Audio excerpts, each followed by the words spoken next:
Hey guys, this is Greg with Medical Muscle. Okay, so, do you think you're smart enough for medical school? Really?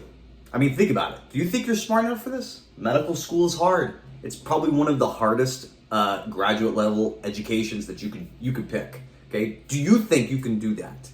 Well, I'm going to tell you that there are things that you can do to increase your chances of not only doing well, but doing really well in medical school. And also, I'm going to share with you some of the things that I've seen people who do really poorly do well in medical school, okay? So, let's talk about this. Your daily routine, okay? Your habits. That's probably one of the most important factors to how well you're going to do throughout medical school. So I want to make this very clear. Studying medicine, okay, medical school, it's a marathon. It's not a sprint, so you can't cram anything. There's too much information. So that gives dummies, maybe like me, who don't, information doesn't click on the first go, right? But that's okay, because medicine is about repetition and it's about working consistently. So if you're a hard worker, you can make up for that, right? Obviously, there's really smart people in medicine, but if you're not one of those naturally gifted people, then what you can do and make up for that is just consistent work. But I've seen a lot of very hard-working students fail, okay? And it comes down to making a really good routine, making good habits. If you don't have good habits going through medical school, you're going to fail. You will fail, all right? Just some basic ones, right? You shouldn't be drinking in the middle of the week. You shouldn't really be going out and partying. You really need to be taking this seriously, right? There's a time and place for those, but you need to plan for that ahead of time with thinking about your study schedule, okay? So having a good sleeping routine, okay? Sleep hygiene is very important. Again, this is a marathon. You can go without sleep for maybe a week, maybe 2 weeks, getting 4 hours, 5 hours, that's possible. But by the third week, you're done and your brain is not gonna work anymore. So getting good sleep habits, getting good eating habits, because again, you don't wanna get super chubby while you're on rotations. That will happen, but it's gonna happen regardless, but it is gonna help with your sleep and how you feel. Okay, I'm more sensitive to how my body reacts to stress because I've got so much stress on me. I'm so limited on sleep. I'm so limited on time for myself that I need to take care of myself. And I'm realizing diet is a big factor. Okay, nightly routines, how you decompress every night. Okay, those are some things that I see really good students do. So for example. I know one student who gets home, he's got a row machine at his house, and he just does his row machine every single night and goes to bed at 9:30. Okay? My other friend reads before going to bed every single night, and that helps him fall asleep. And things like that, and all these people, really good students, tend to have really good workout programs too. Something simple, jogging, biking.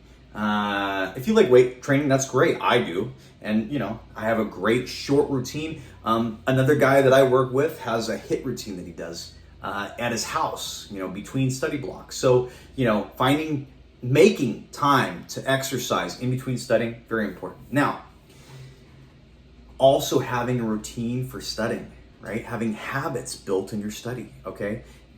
Limiting distractions. Distractions will destroy your performance in medical school. So what am I talking about? More like the electronic distractions. Also family distractions. If you are living at home or you're living with roommates that are disruptive, you need to get the fuck out of there. You need to go to the freaking library or a coffee shop. Get out of an environment that is not suitable for your optimal learning, okay? And usually that's a nice quiet place. For me, I need to get out of I'm in an apartment. I don't have any roommates, right? You think that would make it a lot better? No, because I'm just sitting around and I'm not being held accountable. So when I get my best studying is when I'm at the hospital. I'm at the hospital library or I'm in the cafe or something like that. I need people to see me working. That's just me personally. You may need to be isolated, but that's, again, you need to know what works best for you, okay? By far, you need to get rid of electronic distractions. TikTok, Instagram, Twitter, Facebook, video games, whatever your issue is, even like messaging friends and stuff like that. You need to delete all those apps when you are studying. Okay, you need to limit those. You need to have timers on your phone, on your laptop, so that you cannot access those things while you're studying. I have blocks on mine, so I've deleted all those apps off my phone. I don't have them on my phone. I don't want that easy access. But hey, I can still access through my computer. Hey, I have an app on there that blocks me from doing that as well. Okay, it's not that I never use those things, but I just don't have the app to quickly access that stuff. Okay, same with YouTube, right? I don't have a YouTube app. I literally delete it right after I post these videos. That just tells you right there. Okay, so that's how you optimize your performance. Now, coffee while you're studying, great idea. Okay, so I usually try to drink most of my coffee when I'm about to study. You know, caffeine has been shown to help with memory retention. So hey, there you go. Also, be very consistent with your studying. I think, okay, when you start medical school, it can be such a pain in the ass because you're trying to go through this material and you're really struggling and you feel defeated. And I think at this point, especially in year 3 and term 5, I kind of noticed too, at the end of year 2 and kind of at the end of year 3, I just realized that you can't care about failures. Okay, you have to keep moving forward because there's a lot of easy material that you may be able to get as long as you keep studying, okay? But if you just get hung up on the things that you're struggling with, yes, you do need to understand basically everything, right? If you want to do very well, but in the vast, scheme of things, there's so much information that you need to know. There's a lot of information that's going to click very easy with you, but if you don't get to it, then you won't learn it, right? So if you get to a tough spot, just keep moving and then revisit the other stuff. Maybe as you keep studying, there might be something down the line that connects to that difficult thing, okay? So keep moving consistently, even if you're failing, like you're doing questions, okay, UWorld or something, and you keep getting below average. Don't worry, okay? Obviously, you're not going to know everything, and this is just practice. You need to expose yourself to everything. You got to keep moving. It's a big thing.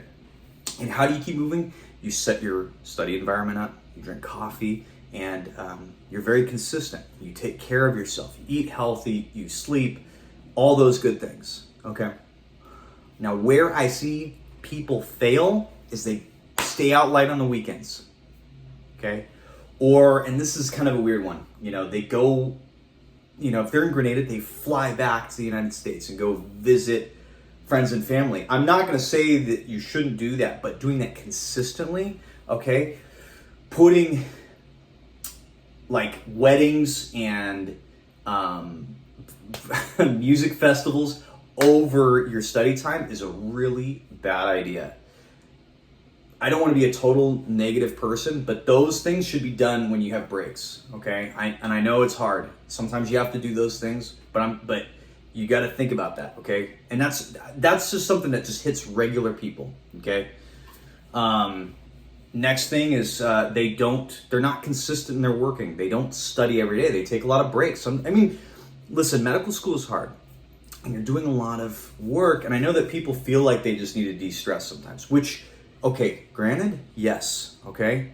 You do need to take those days where you need to settle back and recollect and maybe just chill. But you have to limit the amount of days that you need to do that. You're burning yourself out. You need those chill days because you're not taking care of yourself on other days. That's what I'm saying. Get sleep, eat well so that you can be consistent. If you're not, then you'll burn yourself out and then you need to take days off to recover. And that's a day lost in studying. Okay? So, probably one of the last things is that it's I'm gonna mix this with kind of hope and enjoyment of medicine. So like you have good you have a good outlook on the material that you're learning, or like your future as a doctor. Okay, people who have good outlooks. We're not all negative. That this is it's fun. It's brutal, but it's fun. Okay, and the material is enjoyable. If you keep that mindset and you're interested in what you're doing, instead of just trying to blast through it so that you can go and do whatever you really want to do, you gotta make this mental click where what you're learning is super interesting. It is. This is stuff that most people, a small percentage of the world gets to learn. And you are a part of a very small group, so take advantage of that, right? Expand your brain, make it bigger.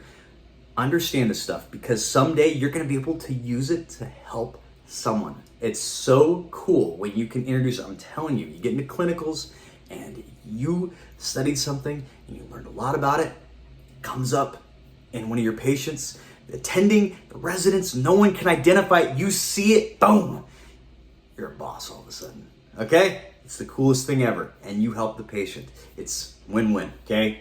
So keep studying hard, guys. I think you guys can do this. You just need to keep freaking working every day and take care of yourself, okay?